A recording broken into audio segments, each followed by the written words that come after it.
నాగోబా జాతరకు భక్తులు పోటెత్తుతున్నారు. నాగోబాకు భక్తులు ప్రత్యేక పూజలు చేసి మొక్కులు చెల్లించుకుంటున్నారు. నాగోబా దర్శనంతో పాటు ముస్లిం వంశస్థులు ఆచారాలు, తంతు చూసేందుకు భక్తులు ఏటా భారీగా కేస్లాపూర్కి తరలివచ్చారు. ఇక పూర్తి డీటెయిల్స్ మా ప్రతినిధి ప్రేమ్ సాగర్ అందిస్తారు. ఆసియాలోనే గిరిజన జాతరలోకెల్లా రెండవ అతిపెద్ద జాతరగా నాగోబాకి పేరుంది. నాగోబాకు సంబంధించి భక్తులు పెద్ద సంఖ్యలో నాగోబాని దర్శించుకునేందుకు వివిధ ప్రాంతాల నుంచి తరలి వస్తున్న పరిస్థితి ఉంది. ప్రధానంగా 5 రాష్ట్రాల నుంచి ఆదివాసీలు, మిశ్రమ వంశస్థులతో పాటు వివిధ రాష్ట్రాలకు సంబంధించిన వాళ్ళు చాలా పెద్ద మొత్తంలో నాగోబా దర్శనానికి ప్రతిసారి వస్తూ ఉంటారు. ప్రధానంగా ఈ జాతరతో పాటు ఇక్కడ మిశ్రమ వంశానికి సంబంధించిన వాళ్ళు జరిపే పూజలు ఏవైతున్నాయో ఆ పూజలు కావచ్చు, మిగతా ఈ తంతు చూసేందుకు కూడా చాలా మంది భక్తులు చాలా పెద్ద మొత్తంలో ఇక్కడికి హాజరవుతూ ఉంటారు. మిశ్రమ వంశానికి సంబంధించిన వాళ్ళ ఆచారాలు, వ్యవహారాలన్నీ కూడా చాలా డిఫరెంట్గా ఉంటాయి. గత కొన్ని ఏళ్ళుగా వాళ్ళంతా కూడా తమ ఆచారాలు, తమ పూర్వీకులు తమకు అందిస్తున్న సాంప్రదాయం ప్రకారమే పూజలు కావచ్చు, మిగతా అన్నీ కూడా నిర్వహిస్తూ ఉంటారు. ఒకప్పుడు మామూలుగా పూరి గుడిసెలో ఒక షెడ్ లాగా రేకుల 4 స్తంభాల రేకులతో ఉన్న నాగోబాలయం ఈరోజు రాతి స్తంభంతో పూర్తి స్థాయిలో అందుబాటులోకి వచ్చింది. గత 2 ఏళ్ల నుంచి కూడా నూతన ఆలయంలో నాగోబాకు సంబంధించిన ఉత్సవాలు కొనసాగుతున్నాయి. కొత్త కోడలను మిశ్రమ వంశానికి సంబంధించి కొత్తగా కోడలు ఎవరైతే ఉంటారో వాళ్ళందరూ కూడా నాగోబాకి నిన్న పరిచయం చేసే కార్యక్రమం ఉంటుంది.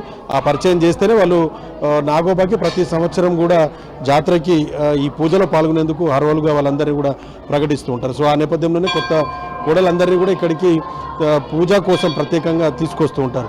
సో ఈరోజు ప్రధానంగా మళ్ళీ పెర్సాపెన్, బాన్పెన్ అనే పూజలు నిర్వహిస్తారు నాగోబాకు సంబంధించి ఈ మిశ్రమ వంశస్థులు. దీని తర్వాత ఎల్లుండి అంటే 3వ రోజు జాతర ప్రారంభమైన 3వ రోజు దర్బార్ కార్యక్రమం నిర్వహిస్తారు. సో గతంలో గిరిజన దర్బార్ అనేది చాలా స్వాతంత్రానికి పూర్వం నుంచి కూడా ఈ గిరిజన దర్బార్ అనేది ఇక్కడ కొనసాగుతుంది. ఆదివాసీలకు సంబంధించి కావచ్చు, గిరిజనులు, అడవి బిడ్డలకు సంబంధించిన సమస్యలపై రాష్ట్ర ప్రభుత్వానికి సంబంధించిన యంత్రాంగం అంతా కూడా ఇక్కడికి వచ్చి కూర్చొని వారి సమస్యలపైన చర్చించేందుకు పూర్తి స్థాయిలో ఈ గిరిజన దర్బార్ అనేది ఏర్పాటు చేస్తుంటారు. సో ఈసారి కూడా వివిఐపీస్ దర్బార్ కోసం రాబోతున్నారు. దానికోసం పూర్తి స్థాయి ఏర్పాట్లు కూడా చేసిన పరిస్థితి మనకు చాలా స్పష్టంగా అనిపిస్తుంది. సో 5వ రోజు బేతాల్ పూజలు, మండగాజ్లింగ్ అనే పూజలు చేస్తారు. ఆ బేతాల్ పూజల తర్వాత ఈ నాగోబాకు సంబంధించి మిశ్రమ వంశస్థుల ఈ తంతు అనేది పూర్తి స్థాయిలో ముగుస్తుంది. సో కొంతమంది మిశ్రమ వంశానికి సంబంధించి ఇక్కడ పూజలు పెద్దలు ఉన్నారు, మనతో మాట్లాడదాం.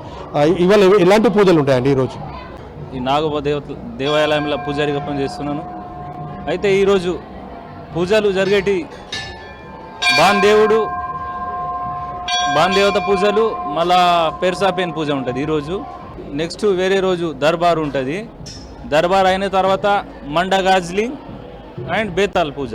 దాదాపు 4-5 గంటలు పడుతుంది భక్తులకు. జాతర మొత్తానికి 7 రోజుల పాటు జాతర కొనసాగుతుంది. కానీ మిశ్రమ వంశస్థులకు సంబంధించిన ఈ తంతు, ఈ పూజలన్నీ కూడా 5 రోజుల పాటు ఉంటాయి. 5 రోజుల తర్వాత వాళ్ళు ఇక్కడ నుంచి బయలుదేరి వెళ్ళిపోతారు. మిగతా మిశ్రమ వంశస్థులు వెళ్ళిపోయిన తర్వాత 3 రోజుల పాటు కూడా కంటిన్యూగా జాతర కొనసాగుతుంది. అంటే ఈ ఆదివారం వరకు పూర్తిగా జాతర కొనసాగుతుందని చెప్తున్నారు. అధికారికంగా మాత్రం ఈ 18 నుంచి 25వ తేదీ వరకు మనకు నాగోబాకు సంబంధించిన ఉత్సవాలు నిర్వహిస్తున్నారు. సో ఓవరాల్గా చాలా ప్రాంతాల నుంచి భక్తులైతే చాలా పెద్ద సంఖ్యలో నాగోబా క్షేత్రానికి అయితే చేరుకుంటున్న పరిస్థితి ఉంది. కనబడుతుంది. చందుతో ప్రేమ్ సాగర్, 10 టీవీ, ఉమ్మడి ఆదిలాబాద్ జిల్లా నుంచి.